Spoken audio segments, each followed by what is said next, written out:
नमस्कार दोस्तों, हमारे चैनल में आप सभी का स्वागत है। आज की कहानी है माता पिता बोझ नहीं। सुबह की पहली किरणें अभी ठीक से आंगन में नहीं उतरी थी कि रसोई से बर्तन टकराने की आवाज़ें आने लगी। सुनीता हमेशा की तरह तेज कदमों से रसोई में आ जा रही थी और उसके चेहरे पर वही पुरानी झुंझलाहट थी, जैसे हर सुबह का मकसद ही किसी पर गुस्सा उतारना हो। अरे मम्मी जी, ये क्या हाल बना रखा है रसोई का? कल रात बर्तन ठीक से धोए भी नहीं थे क्या? उसने सुलोचना जी की ओर ताने से कहा। इतनी उम्र हो गई है पर साफ सफाई का सेंस नहीं आया, और फिर कहते हैं बहू इज्जत नहीं करती। अरे इज्जत भी किसी काबिलियत पर मिलती है, उम्र देख कर नहीं। और तुम जैसे गंवार लोगों को तो बिल्कुल भी इज्जत नहीं मिलनी चाहिए। जिस पर सुलोचना जी ने थोड़ा सा हिचकिचाते हुए कहा, बेटा मैं कल देर तक बर्तन धोती रही, शायद 2 रह गए होंगे, बस वही साफ कर रही थी। जिस पर सुनीता भड़कती हुई बोली और उसकी बातों को बीच में ही काट दी। बुढ़िया, तुझे मैंने पहले ही कहा था कि मुझे बिल्कुल भी नहीं पसंद कि रात के जूठे बर्तन सुबह धुल जाए। क्या तेरे दिमाग में भूसा भरा हुआ है जो मेरी इतनी सी बातें तेरे भेजे में नहीं घुसती? या मुझे पागल करके छोड़ेगी तू? जिस पर सुलोचना जी जल्दी से बोली, अरे बेटा। सुनीता ने वापस से उसे रोकते हुए कहा, बस कर बुढ़िया, वरना तेरी औकात दिखाने में मुझे ज़्यादा वक्त नहीं लगेगा। चुपचाप से जो बोला है वह पूरा हो जाना चाहिए। अब सफाई पर बहस मत कीजिए, मुझे देर हो रही है। लोग कहते हैं हमारे घर में 2 बुजुर्ग हैं, फिर भी काम का हाल ऐसा है। क्या जवाब दूं सबको कि तुम जैसे निकम्मे बुढ़ा बुढ़ी से काम ही नहीं होता। जब देखो तब बहाने। अब बहाना दिया तो खाना पीना ही बंद कर दूंगी मैं, इसीलिए समझ लो आखिर वार्निंग दे रही हूँ। इतना कहकर वह बड़बड़ाती हुई बाहर निकल गई। पीछे खड़ी सुलोचना जी की आंखें नम थी, पर उन्होंने चुप रहना ही सीखा था, क्योंकि इस उम्र में अब चुप्पी ही सबसे सुरक्षित जवाब था। उधर रेखा भी पीछे नहीं थी। सुबह का अखबार हाथ में लिए वो किशोर बाबू के पास आई, जो अभी ही बस सो कर उठे थे। शरीर दर्द से दुख रहा था, लेकिन वहाँ पर उनके दर्द की किसे परवाह थी। वही रेखा गुस्से से बोली, पापा जी, आपने फिर रात को लाइट चालू छोड़ दी थी। कितनी बार कहा है ना कि बिजली के बिल आसमान छू रहे हैं, तब भी आप लोग अपनी हरकतों से बाज नहीं आते। एक तो आप कुछ भी कमाते नहीं हैं, ऊपर से आप दोनों नखरे ख़त्म नहीं होते। अब अगर आपने फिर से यही किया तो मैं आपके कमरे से बल्ब ही गायब कर दूंगी। समझ में आया आपको? फिर रहना आप दोनों अंधेरे में। वह उनसे ऐसे बात कर रही थी जैसे वह अपने ससुर को नहीं बल्कि किसी नौकर को सुना रही हो। वही किशोर बाबू ने धीरे से कहा, बिटिया, वो रात को सुलोचना की तबीयत थोड़ी खराब थी, इसीलिए लाइट जली रह गई। रेखा ने बिना सुने ही अखबार पटका और बोली, हर बात का बहाना तैयार रहता है ना आपका। आप दोनों को ये नहीं समझ आता कि अब ये घर पहले जैसा नहीं है। अब सब चीज़ों का हिसाब किताब होता है, लेकिन आप लोगों को तो बस बोझ बढ़ाने के कुछ ही नहीं होता। पता नहीं आप जैसे लोगों को भगवान जिंदा कैसे छोड़ देते हैं। इतना कहकर वह भी अपनी बच्ची को स्कूल भेजने लगी।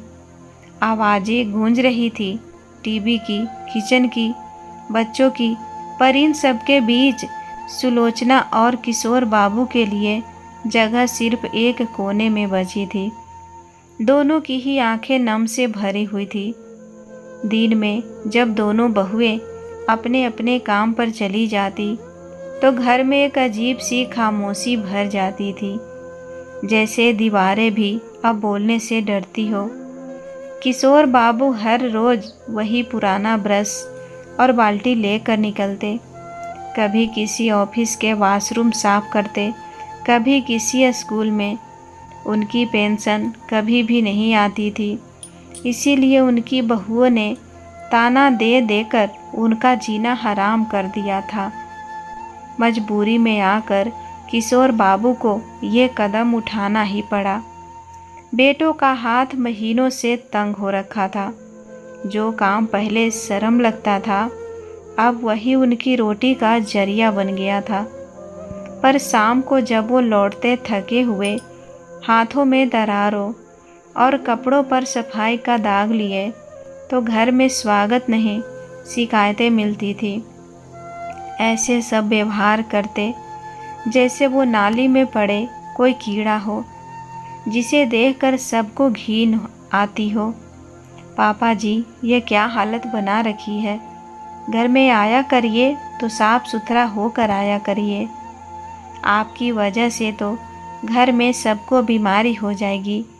अंदर मत आया करिए, बाहर ही नहाकर और खाकर सो जाया करिए, और ये सब बाहर ही रह कर आया करिए। हमारे बच्चे पूछते हैं कि दादाजी क्या करते हैं। हम क्या जवाब दें उन्हें कि आप लोगों के घर जा जाकर बाथरूम और टॉयलेट साफ करते हैं। उसकी बहू सुनीता ही तुनक कर गुस्से से बोली, जिस पर किशोर बाबू का सर झुक गया। वहीं रेखा भी पीछे से बोली, सही कह रही है दीदी, बाहर ही रहा करिए, खाना होगा तो आ जाया करिए, और पैसे भी हमें दिया करिए। महीने का राशन, बिल, दवाई सब बढ़ गया है। आप सबका तो उसके पैसे तो चुकाने होंगे। किशोर बाबू बस इतना ही कह पाए, बेटा अभी काम सही से चल नहीं रहा। पर दोनों बहुएं ने एक दूसरे की ओर देखा और गुस्से से बोली, बूढ़े बहाने मत करिए, जितने भी पैसे हो हमें तो देने ही होंगे, वरना इस घर से अपनी उस बुढ़िया के साथ निकल जाओ दोनों। हमें पालना नहीं है, दिमाग खराब करके रख दिया है। यह सुनकर किशोर बाबू जल्दी से बोले, अरे बिटिया, यह क्या बोल रही हो, हम कहाँ जाएंगे। वहीं ये सुनकर सुलोचना जी ने बीच में आते हुए कहा, हाँ बहू, तुम क्या बोल रही हो। हमारे बुढ़ापे में सभी तो सहारा है, हम कहाँ जाएंगे। तो सुनीता ने उन्हें ही घेर लिया, मम्मी जी आप बीच में मत आया करें। पापा जी को समझाइए कि अपने काम धंधे का दिखावा बंद करें और पैसे डेली हमारे हाथ में रखें, तभी हम यहाँ आप दोनों को रहने देंगे, वरना ये घर कोई धर्मशाला नहीं है जहाँ आप सभी को मुफ्त का दिया जाए। एक तो इस काम में इतना रिस्क होता है कि हमें समाज में मुंह दिखाना मुश्किल हो जाता है। ऊपर से आप दोनों पैसे नहीं देंगे तो कैसे चलेगा। सुलोचना जी बोली, बेटा वो जो कुछ करते हैं तुम्हारे लिए ही करते हैं, कभी उनके त्याग को भी देखो। बस गलती ढूंढने से इंसान नहीं मापे जाते। और तुम ही सोचो वो कितना कमा लेते होंगे। रेखा ने ताना मारा, त्याग? कौन सा त्याग मम्मी जी, हम ही तो सब झेल रहे हैं। आप दोनों को तो बस शिकायत करनी आती है, रहना हमारे साथ है और नियम अपने। जो बोल दिया सो बोल दिया, पैसे दो तो रहो यहाँ पर, वरना भाड़ में जाओ, कहीं भी जाओ, हमें कोई फ़र्क नहीं पड़ता। इतना सुनकर सुलोचना जी की आंखों से आंसू टपक पड़े। किशोर बाबू ने जब सब कुछ सुना तो बिना कुछ कहे जो 150 के कुछ नोट थे बहुओं को दे दिया। पैसे देते वक्त उनकी आंखों में शर्म, जिल्लत, तकलीफ, दर्द सब कुछ दिखाई दे रहा था, लेकिन उनकी बहुओं को कहाँ ही ये सब दिखाई देता। अब वो उस स्थिति में थे जहाँ शब्द कम और दर्द ज़्यादा हो गया था। धीरे धीरे घर में उनका नाम मिट गया। अब उन्हें कोई पापा जी नहीं कहता था, बस अरे बूढ़े या नमक हराम कहकर आदेश दिया जाता था। सुनीता के बच्चों को भी अब सिखा दिया गया था कि दादाजी बाहर वाले हैं, घर वाले नहीं। हर दिन कुछ न कुछ नया अपमान होता। खाने में भी ठंडी रोटी दे दी जाती, उसके साथ एक प्याज का टुकड़ा। उन्हें नहाना और कपड़े अलग धोने को बोल दिया गया था। सुलोचना जी जब थोड़ी देर बातचीत के लिए चली जाती तो दरवाजे के पीछे से हंसी की आवाज़ें आती। अब बूढ़े हो गए हैं, क्या करेंगे इमोशन दिखाकर। धीरे धीरे वह घर जो कभी हंसी से भरा रहता था अब ठंडे शब्दों और कटाक्षों से भर गया था। दीवारों पर लगी पारिवारिक तस्वीरें अब जैसे झूठी लगती थी। हर चेहरे पर मुस्कान थी, पर उस मुस्कान के पीछे अब सिर्फ दरारें थीं। किशोर बाबू ने एक दिन आईने में खुद को देखा, थके हुए, झुके हुए, पर अब भी आँखों में वो गरिमा थी जो एक पिता में होती है। उन्होंने खुद से कहा, शायद गलती मेरी ही थी, मैंने उन्हें बहुत जल्दी बड़ा कर दिया। और रोज़ की तरह थके और दर्द से जूझते हुए वापस से टॉयलेट साफ करने निकल गए। सुलोचना जी की अपने पति की हालत देखी नहीं जाती थी, लेकिन वह क्या ही कर सकती थी। एक दिन सुनीता अपने फ़ोन पर अपनी प्यारी बहन से हंसते हुए बातें कर रही थी। तभी उसकी बहन ने कहा, अरे सुनीता, मुझे एक बात पूछनी थी, काफ़ी दिनों से चल रही थी।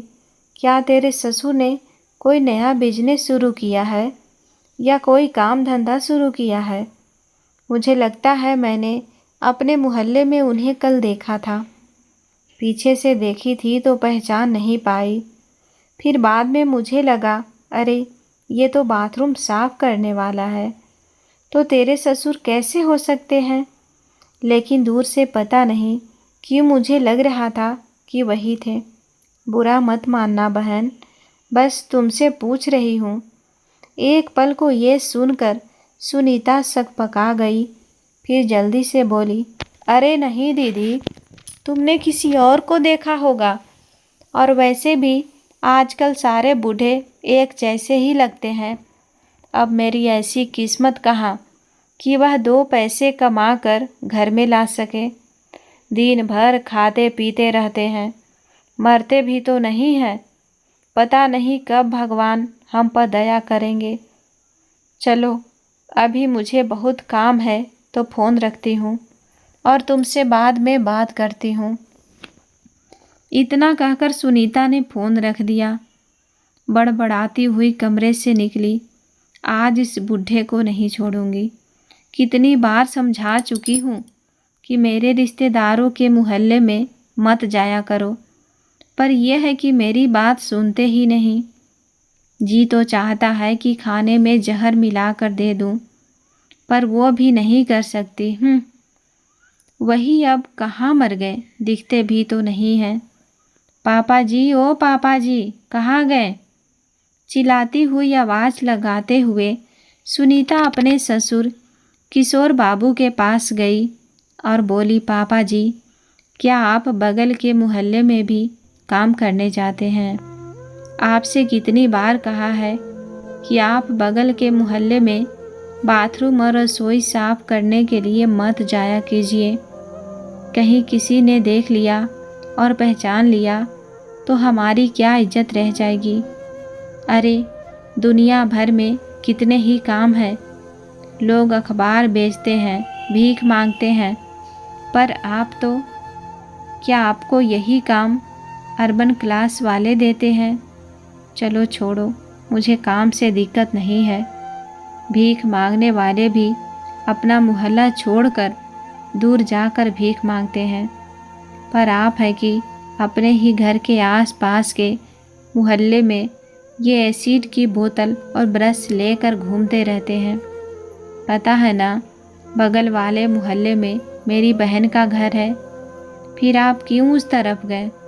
अब जवाब देंगे या मुंह में दही जमा कर बैठे हैं?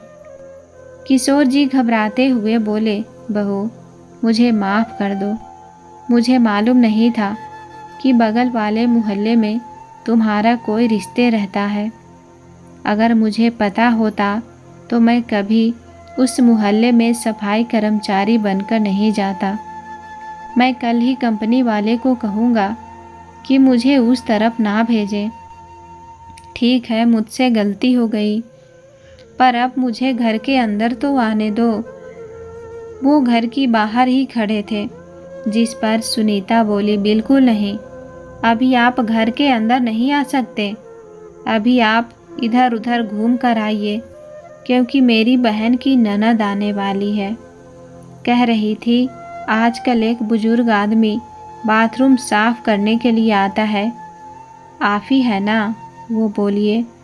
जिस पर किशोर बाबू कुछ बोल नहीं पाए, जिससे सुनीता गुस्से से बोली, आपकी चुप्पी बता रही है कि वो आप हैं। अब जब तक वो जाती नहीं, आप नहीं आ सकते। जाइए, थोड़ी देर घूम फिर कर आइए, तब तक मैं उसे भेज दूंगी। इतना कहकर उसने उनके मुंह पर उनके घर का दरवाज़ा बंद कर दिया। किशोर बाबू अपने ही घर के बाहर सड़क पर टहल रहे थे। टहलते टहलते वो शंभू पान भंडार की दुकान तक चले गए और वहीं जाकर बैठ गए। शंभू दुकान बंद कर रहा था। किशोर बाबू को देखकर बोला, बाबूजी, अब तो आप रिटायर हो गए हैं, फिर इतनी शाम में घर के बाहर क्या कर रहे हैं? और ये आपके हाथ में बाल्टी, एसिड और ब्रश क्या कर रहा है? किशोर बाबू न जाने किस ख्यालों में थे। शंभू ने उन्हें झकझोरकर फिर से वही प्रश्न दोहराया। अचानक से किशोर बाबू फूट फूट कर रोने लगे और बोले, जब किस्मत खराब हो और औलाद लालची हो तो बूढ़े पिता के हाथ में रोटी और लाठी की जगह यही सब सामान मिलता है। शंभू को समझने में तनिक भी देर ना लगी। उसने कहा, नहीं बाबूजी, मैं नहीं मानता कि पिता बूढ़ा हो जाता है तो उसकी लाठी की ताकत भी कम हो जाती है। अरे बूढ़े पिता के हाथों में ताकत भले थोड़ी कम हो जाती है, पर उसकी लाठी में ताकत कभी कम नहीं हो सकती। वक्त के साथ साथ वह लाठी तो और मजबूत हो जानी चाहिए। कैलाश बाबू बोले, तुम्हारे कहने का क्या मतलब है? शंभू बोला, याद है बाबूजी, आप यहाँ हर दिन पान खाने आते थे और हर महीने का हिसाब करते थे। आपके बेटों की हिम्मत नहीं होती थी आपके सामने पान खाने की, पर जैसे जैसे उम्र बढ़ने लगा, आप अपने आप को उन लोगों के सामने लाचार और बेसहारा मताने लगे और फिर धीरे धीरे पान खाना कम कर दिया और कभी कभार जब बेटे लाकर देते तभी आप खाते थे, जबकि अपनी कमाई पर आप जीते थे। मानता हूँ आपको पेंशन नहीं मिलता है, पर ये घर ये तो आपने बनवाया है, फिर आप डर डर कर क्यों भटकते हैं? जानते हैं, क्योंकि आपने इन सब चीज़ों को खुद ही स्वीकार किया है। अरे जब अपनी सत्ता अपने समय से पहले उनके हाथों में सौंप दिया तो आप उन लालची बेटों से क्या उम्मीद करते हैं कि वो सिंहासन पर सदा के लिए आपको बैठा कर रखेंगे? बाबूजी, ये राम युग नहीं है, यह कलयुग है, कलयुग। किशोर बाबू बोले, शंभू, मुझे याद है, ये दुकान तुमसे पहले तुम्हारे बाबा संभालते थे। क्या वे अभी भी जीवित हैं? क्या तुम उनकी देखभाल करते हो? शंभू हंसकर बोला, मेरे बाबूजी तो खटिया पकड़ चुके हैं, फिर भी हमारी उनके सामने एक नहीं चलती है। किशोर बाबू आश्चर्य से बोले, भला वो कैसे? शंभू बोला, अब क्या बताऊं बाबूजी, अब हाथ की पांचों उंगलियां एक जैसी तो होती नहीं है। मेरा छोटा भाई बड़ा निकम्मा, उसे पान की दुकान खोलना कतई मंजूर नहीं था। उसके शान के खिलाफ जो था, वो घर में बैठ गया, हमारी कमाई खाता था और हमें ही गाली गलौज करता था। फिर क्या? उसकी इस आदत से बाबूजी को बहुत बड़ा धक्का लगा और उन्हें लकवा मार गया। पर उस हालत में भी उन्होंने अपनी हिम्मत नहीं छोड़ी और साफ साफ अपनी वसीयत में लिख दिया कि जब तक वे जीवित हैं और अम्मा जीवित है, पान की दुकान की कमाई का एक हिस्सा हर महीने उनके हाथ में दिया जाएगा। अगर जो ना दिया गया तो हमें उस घर से बाहर कर दिया जाएगा। क्या तुम्हारे बाप ने ऐसा किया? किशोर जी ने हैरानी से कहा। शंभू हंसने लगा और बोला, कोई सोच सकता है मेरा अनपढ़ बाबा अपने बुढ़ापे का इंतजाम इस तरह करेगा? जब वो कर सकते हैं तो आप क्यों नहीं? आप बूढ़े हो गए हैं, यह कहकर आप अपने बचे हुए जीवन के साथ समझौता कैसे कर सकते हैं? बाबूजी, मैंने तो अभी से ठान लिया है, अपने बच्चों को मरने से पहले अपनी कमाई कभी नहीं दूंगा। ये लीजिए, आज मेरी तरफ से पान खाइए और हिम्मत करके जो दिल में हो कह दीजिएगा। चलता हूँ, शुभ रात्रि। इतना कहकर शंभू चला गया। घर से दूर बैठे किशोर बाबू ने जब देखा कि उनके घर का दरवाज़ा खुला और मेहमान चले गए, तो वे भी लौट कर घर गए। तो उनकी दूसरी बहू रेखा बोली, बाबूजी, अंदर कहाँ चले आ रहे हैं आप? अंदर वाले बाथरूम में नहाया मत कीजिए, बाहर जो बाथरूम है उसी में नहा लीजिए। काम सफाई वाले और तेवर राजाओं वाले, ये सब यहाँ नहीं चलेगा। इतना कहकर वो अंदर चली गई और दोनों बहू बेटे आपस में रोजाना की तरह कानाफूसी करने लगे। किशोर बाबू ने उस समय कुछ नहीं कहा। पहले गर्म पानी से स्नान करके कपड़े बदल कर वो अंदर गए और थोड़ी देर के लिए ज़मीन पर पीछे गद्दे पर लेट गए और खिड़की से आसमान में चांद और तारों को देख रहे थे। उम्र भी ऐसी हो गई थी कि घुटनों में दर्द रहता था तो नींद भी बड़ी मुश्किल से आती थी।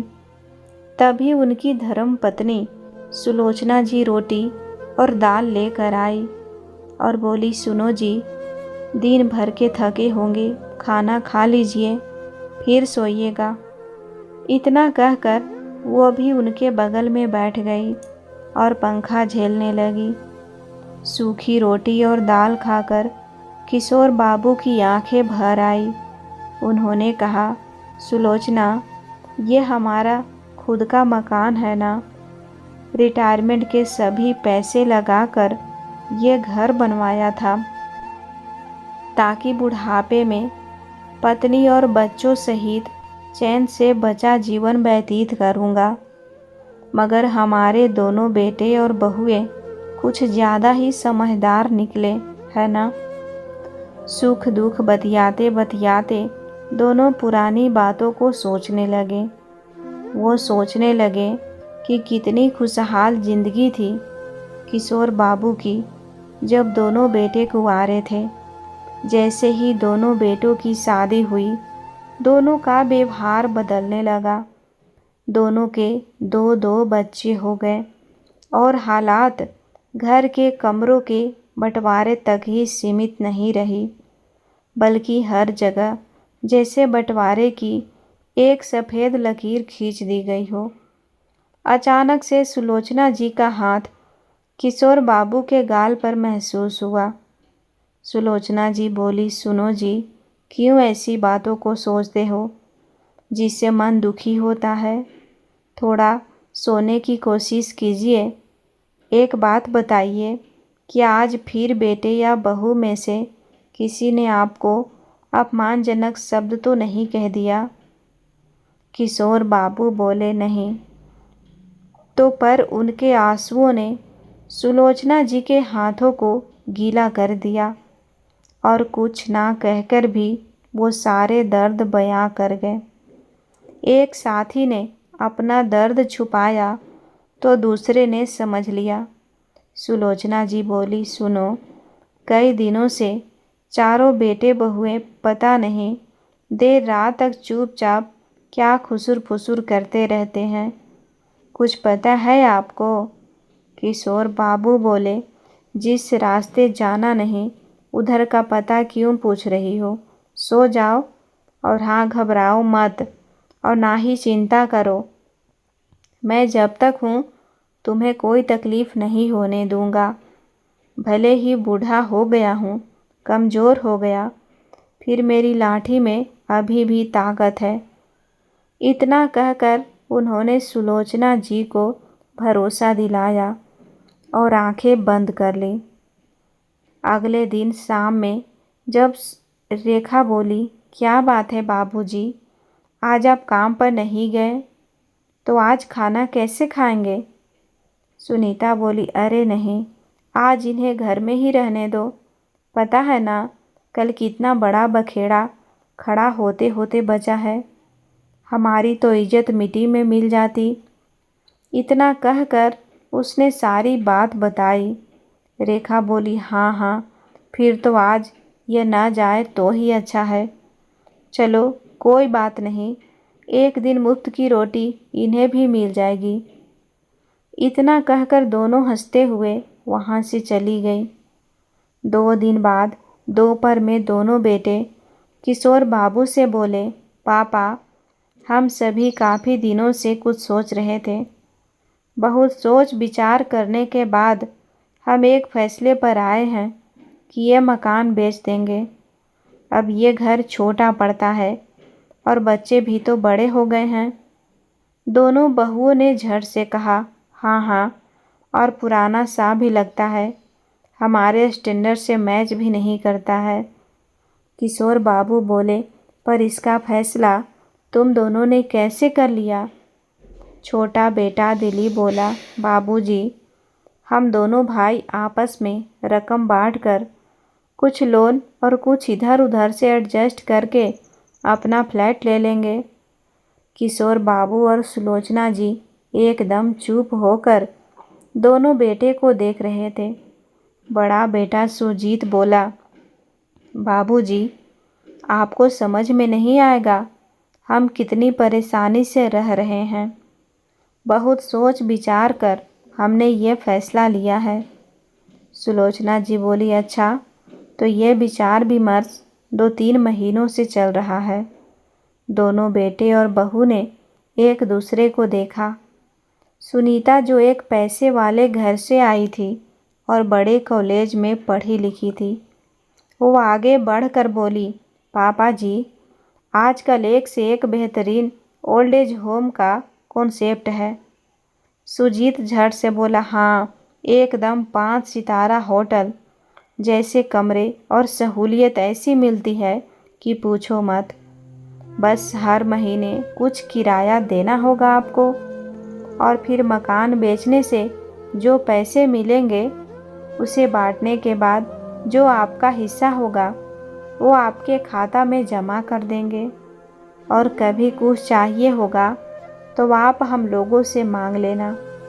आखिर हम आपके ही तो बच्चे हैं। क्यों दिलीप, सही कह रहा हूँ ना मैं? दिलीप तो अभी से मुंगेरी लाल के हसीन सपने देखने लगा और ख्यालों में पैसे भी गिनने लगा तो रेखा ने दिलीप को चिट्ठी काटी। तो दिलीप ने बोला, हाँ हाँ भैया, आप कभी गलत हो सकते हैं क्या? मैं बिल्कुल सहमत हूँ। और पापा, भैया और भाभी बिल्कुल ठीक तो कह रहे हैं। हमारे परिवार के ही खर्चे बहुत ज़्यादा हो गए हैं और बच्चों की पढ़ाई, शादी वगैरह पर भी खर्चा होंगे। पैसा अभी से जमा करना शुरू करेंगे तभी तो कुछ बन पाएंगे। सुलोचना जी के हाथ पैर ठंडे हो गए। उन्होंने अपना हाथ किशोर बाबू के हाथ पर रखा तो किशोर बाबू ने इशारों से उन्हें धैर्य रखने को कहा और पहले खामोशी से उन चारों की पूरी बात सुनी और बोले, सुलोचना, मैं तुम्हारे मन की भावनाओं को समझ सकता हूँ। याद है जब मैं तुम्हारे साथ फेरे ले रहा था, तभी तुम्हारे चेहरे पर यही चिंता और समर्पण के भाव थे। अरे पगली, जब उस समय तुमने मुझ पर भरोसा रखा तो आज भी रखो। बड़े ही आत्मविश्वास के साथ किशोर जी बोले, बच्चों, तुम्हारा फैसला 100% सही है। मैं बिल्कुल सहमत हूँ तुम्हारे आइडिया से, पर मैं ये सोच रहा हूँ कि मेरे दिमाग में एक आइडिया पहले क्यों नहीं आया।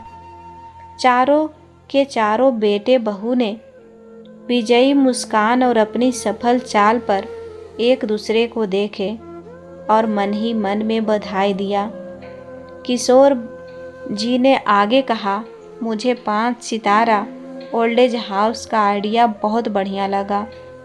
सोच रहा हूँ सुलोचना के जो बचे हुए गहने हैं उसे बेचकर और अपने प्रोविडेंट फंड के कुछ पैसे लगाकर इसी घर में ओल्ड एज होम खोल दूँगा।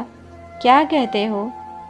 आमदनी भी होगी हमारी और हमारे जैसे बूढ़ों का सहारा भी मिल जाएगा और हम दोनों को कंपनी भी मिल जाएगी। और फिर मुझे घर घर जाकर बाथरूम भी नहीं साफ करना पड़ेगा। क्यों? एक काम करो, तुम सब कल के कल ये मकान छोड़कर चले जाओ और मैं भी 5 सितारा ओल्ड एज होम बनाने की तैयारी करता हूँ। क्यों सुलोचना, अच्छा आइडिया है ना? सुलोचना जी की आंखें फटी की फटी और मुंह खुला का खुला था। वहीं चारों बच्चे एक साथ बोले, क्या? किशोर बाबू बोले, हाँ सही सुना। ये घर मेरी और तुम्हारी माँ की मेहनत से बना है। तुम नालायकों का ये घर नहीं है। और हाँ, अपनी इच्छा से मैं इसमें एक आश्रम खोल रहा हूँ, हमारे जैसे उन बुढ़ों के लिए जिनकी औलाद तुम्हारे जैसी निकम्मी और नमक हराम होती है। मैंने पहले ही वसीयत बनवाने की क्यों नहीं सोची, पर कोई नहीं, अभी देर नहीं हुई है। वो काम भी मैंने पक्का करने को कह दिया है। मैं जानता था तुम्हारी नज़र इस घर पर होगी। तुम्हारे बर्ताव और पहले बदले हुए रूप से जान गया था कि मैं अपने घर में सांप पाल रहा हूँ। मगर एक उम्मीद थी, शायद तुम सब सुधर जाओ। मगर जो बच्चे इस घर को बेचने के बाद भी अपने माँ बाप को ओल्ड एज होम में अकेले मरने के लिए छोड़ने पर आमादा हो, वो इस लायक नहीं है कि हमारे इस घर में रहे। तो मेरे वकील द्वारा नोटिस भी तुम्हें जल्दी ही मिल जाएगा। कल तुम्हें ये घर खाली करना होगा, समझे? सुजीत बोला, पापा जी, आप ऐसा कैसे कर सकते हैं? किशोर बाबू हंसकर बोले, क्यों नहीं बेटा, जब तुम्हारी पत्नी मुझे भीख मांगने और दूसरों के बाथरूम साफ करने पर मजबूर कर सकती है तो मैं तुम्हें अपने घर से क्यों नहीं निकाल सकता। और तुम दिलीप, आज तुम्हें अपने बच्चे दिख रहे हैं। अरे हमने भी तो तुम्हें सीने से लगा कर पाला, खुद भूखे रहे पर तुम्हारा पेट भरा। तुम्हारी माँ की साड़ी फट जाती थी पर तुम लोगों के बदन पर नए कपड़े जगमगाते थे। पिछले कई सालों से तुम लोगों ने हमारे साथ जो किया मैं सब बर्दाश्त करता रहा, पर अब नहीं। अब बस तुम सब निकल जाओ मेरे घर से। पूरा घर सन्न रह गया। किसी को भी इस चीज़ की उम्मीद नहीं थी। वहीं रेखा के मुंह से आवाज़ नहीं निकली, लेकिन सुनीता ने गुस्से में कहा, आप पागल हो गए हैं क्या? हमारे बच्चों का क्या?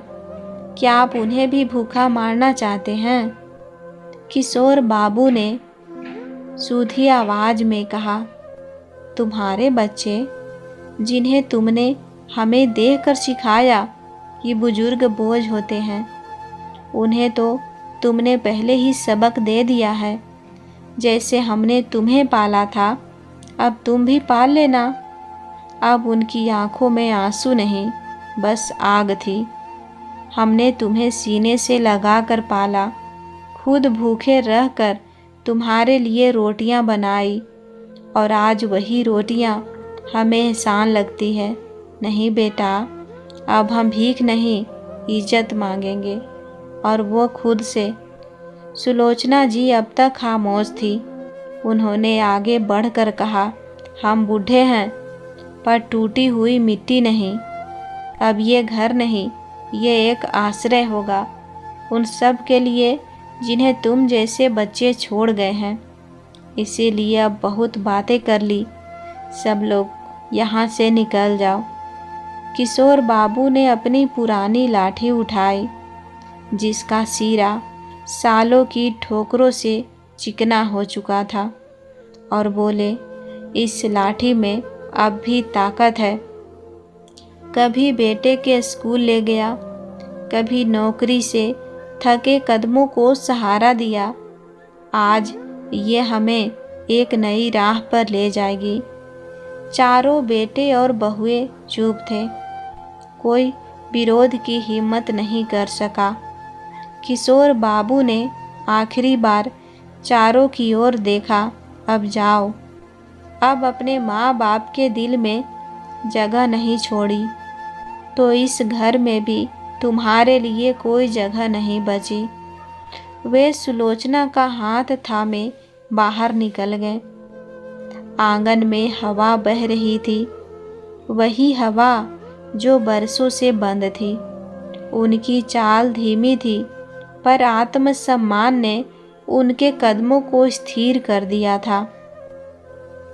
सड़क पर जाते हुए किशोर बाबू बोले, देखो सुलोचना, कहते हैं ना, बड़े पेड़ फल नहीं देते, पर हमने तो छांव भी बांट दी और जड़ें भी। रात को जब दोनों छत पर बैठे, सभी लोग जा चुके थे, चांद पूरी रोशनी में था, तो सुलोचना ने कहा, अब तो सच में बहुत सुकून है। किशोर बाबू मुस्कुराए, हाँ सुलोचना, आज पहली बार लगा हमने हार कर भी जीत ली। नीचे से बच्चों की हंसी की गूंज अब उन्हें नहीं चुभ रही थी। घर के बाहर रखे दिए अब सच में जगमगा रहे थे, क्योंकि इस बार वो किसी दिखावे के नहीं, बल्कि आज़ादी के दिए थे। और उस रात बरसों बाद दो बूढ़े इंसानों ने चैन की नींद सोए। अपने दिल के बोझ से, अपने बच्चों की बेरुखी से और अपने अंदर के डर से आज़ाद होकर उन्हें सुकून मिल रहा था। बूढ़े लोग बोझ नहीं, अनुभव होते हैं। जिस दिन बच्चे उसे समझ लेंगे, उस दिन हर घर में फिर से दिए जलेंगे, रोशनी के नहीं, इज्जत के। दोस्तों, उम्मीद करती हूँ आपको कहानी पसंद आई होगी। कहानी पसंद आए तो वीडियो को लाइक करें।